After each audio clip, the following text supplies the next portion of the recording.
अस्सलामुअलैकुम साथियों। UP TET mock test के सिलसिले में ये आखिरी वीडियो, मॉक टेस्ट नंबर 8, ये आखिरी वीडियो है। ये हम आपके सामने इल्म बदी सिनातों पर सनाए बदाएं पर लेकर आए हैं। ये भी आपके कोर्स का हिस्सा है। इसको आप बगौर देखिए। आइए इसको शुरू करते हैं। सवाल नंबर 1 है, सिनतों का मुतालिया झैल में से किस इल्म में किया जाता है? तो सही जवाब है ऑप्शन ए, इल्म बदी। सवाल नंबर 2, कलाम में किसी मशहूर वाक़िए की तरफ इशारा इस्तिलाह में क्या कहलाता है? तो सही जवाब है ऑप्शन ए, तलमी। कोई भी मशहूर वाक़या हो, वो तलमी कहलाता है। बेख़तर कूद पड़ा आतिशे नमरूद में इश्क, अक्ल है महव तमाशाए लबे बाम अभी। इस शेर में कौन-सी सिनत है? तो ऑप्शन बी राइट आंसर है, तलमी है। यहाँ पर हज़रत इब्राहीम अलैहिस्सलाम के वाक़ये का ज़िक्र है, नमरूद की आतिश में कूदने वाला, तो इसलिए यहाँ पर तलमी हुई। अब सवाल नंबर 4, किसी चीज़ का इल्म होते हुए भी किसी नुक्ते की खातिर उससे लाइल्मी ज़ाहिर करना, किसी मकसद के तहत किसी बात से जानबूझकर अनजान बनना, इस्तिलाहन क्या कहलाता है? तो सही जवाब है ऑप्शन सी, तजाहिल आरिफाना। जानबूझकर जब अनजान बना जाता है किसी नुक्ते के सबब, तो वो तजाहिल आरिफाना कहलाता है। सवाल नंबर 5, पूछते हैं वो कि गालिब कौन है, कोई बतलाओ कि हम बतलाएं क्या। यहाँ पर इस शेर में कौन सी सिनत है? तो ऑप्शन डी राइट आंसर है, तजाइल आरिफाना। यहाँ पर गालिब जो है वो अनजान बनने की कोशिश कर रहे हैं इस शेर में, तो इसलिए यहाँ पर तजाहिल आरिफाना है। कोई भी शेर हम सुने और उसमें कोई सिनत हमें बतानी हो, तो हमें उसकी वजह भी पता होनी चाहिए, जिससे कि हम दीगर अशार में भी उसको पहचान सकें। तो यही मशक हम आपकी करा रहे हैं। आप पूरी वीडियो आखिर तक देखिए। सवाल नंबर 6 है, किसी चीज़ की सिफत को ज़ाहिर करने के लिए ऐसी चीज़ को इल्लत ठहराना जो दरअसल इसकी इल्लत ना हो, इल्म बदी की इस्तिलाह में क्या कहलाता है? तो ऑप्शन बी राइट आंसर है, हुस्न तालील। जब असल इल्लत की ऐसी चीज़ को इल्लत ठहराना जो हकीकत में इल्लत नहीं है, हकीकत में उसका सबब नहीं है, तो यही हुस्न तालील है। अब इसके बाद सवाल नंबर 7 है, इसी बाइस से दाया तिफ़्ल को इफ़्यून देती है कि ता हो जाए लज़्ज़त आशना तलख़ी दौरां से। इस शेर में कौन-सी सिनत है? तो सही जवाब है ऑप्शन ए, हुस्न तालील। क्यों है हुस्न तालील? इसलिए है कि इसमें शायर कहना चाह रहा है कि जो दाया है बच्चे को, वो जो इफ़्यून देती है, वो एक कड़वी दवा है। वो देती तो वो दूसरे कुछ उसके फ़वाइद होते होंगे, सेहत को लेकर या दूसरी चीज़ों को लेकर, लेकिन शायर ने यहाँ पर ऐसा समा बाँधा कि इसका सबब कुछ और बन गया। दूसरे मिसरे में कहा कि ता हो जाए लज़्ज़त आशना तलख़ी दौरां से, यानी कि जिससे कि वो बच्चा बड़े होकर जो ज़माने की गर्दिशों की जो तलख़ियाँ हैं, कड़वाहटें हैं, उनसे वो आशना हो जाए, मानूस हो जाए, और फिर उनको उसको झेलना आ जाए। तो ये वजह शायर ने यहाँ पर बयान कर दी, तो यही हुस्न तालील है। सवाल नंबर 8, मुंदरजा ज़ैल में से मुबालगा क्या है? तो सही जवाब है, सही जवाब ऑप्शन बी है, यहाँ पर किसी बात को बढ़ा-चढ़ा कर कहना, यही मुबालगा है। सवाल नंबर 9, कल रात हिज्र यार में रोया मैं इस कदर, चौथे फलक पे पहुँचा था पानी कमर-कमर। इस शेर में कौन-सी सिनत है? तो सही जवाब है ऑप्शन सी, मुबालगा। यानी इतना रोए कि आँसुओं की वजह से चौथे आसमान तक भी जो पानी था वो कमर-कमर पहुँच गया, तो इतना बढ़ा-चढ़ा कर बात को कहा, इसलिए यहाँ पर मुबालगा है। सवाल नंबर 10, सिनत तज़ाद को कहा जाता है?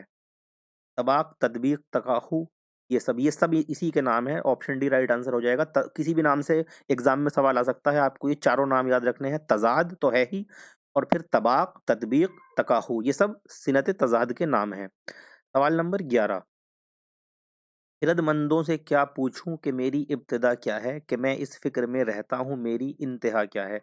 इस शेर में कौन सी सिनत है? तो यहाँ पर सिनत तजाद है, ऑप्शन सी राइट आंसर है। यहाँ पर इब्तिदा और इंतहा 2 लफ्ज़ आए हैं जो एक दूसरे के तज़ाद है। इब्तिदा का तज़ाद इंतहा आया है, तो इस वजह से यहाँ पर सिनत तज़ाद है। सवाल नंबर 12, ज़ैल में से मुराअतुन नज़ीर की क्या खूबी है? यहाँ पर सही आंसर होगा ऑप्शन बी, बाहमी मुनासबत वाली चीज़ों का ज़िक्र। जब बाहमी मुनासबत वाली चीज़ें एक साथ लाई जाती हैं, तो वहाँ पर मुराअतुन नज़ीर होती है। सवाल नंबर 13 को देखिए,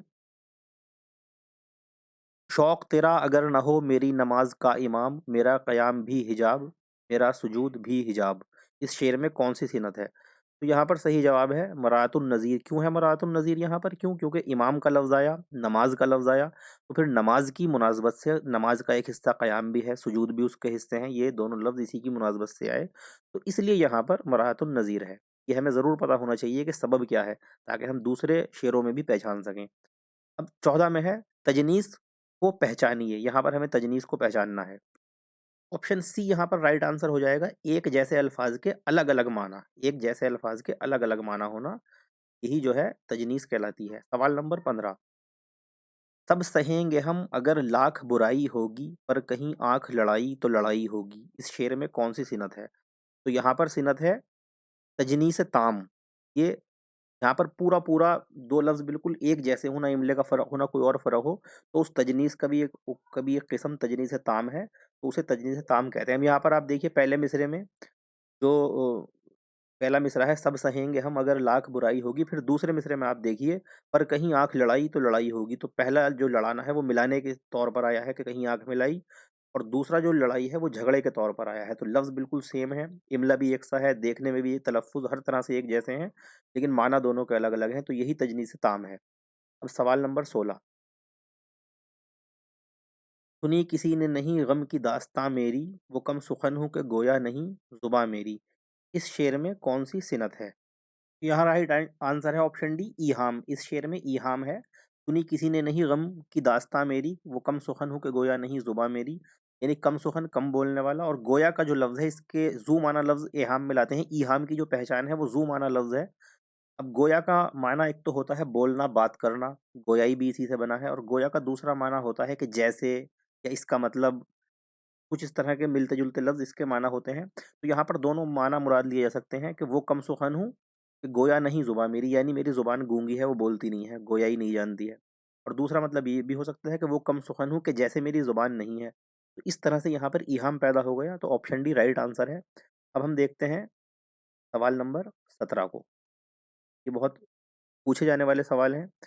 जब किसी कलाम में किसी की मदह या ज़म में पै दर पै चंद अल्फाज लाए जाएं, तो ये कौन सी सिनत कहलाती है? तो ये सिनत कहलाती है ऑप्शन डी तनसीकुस सिफ़ात।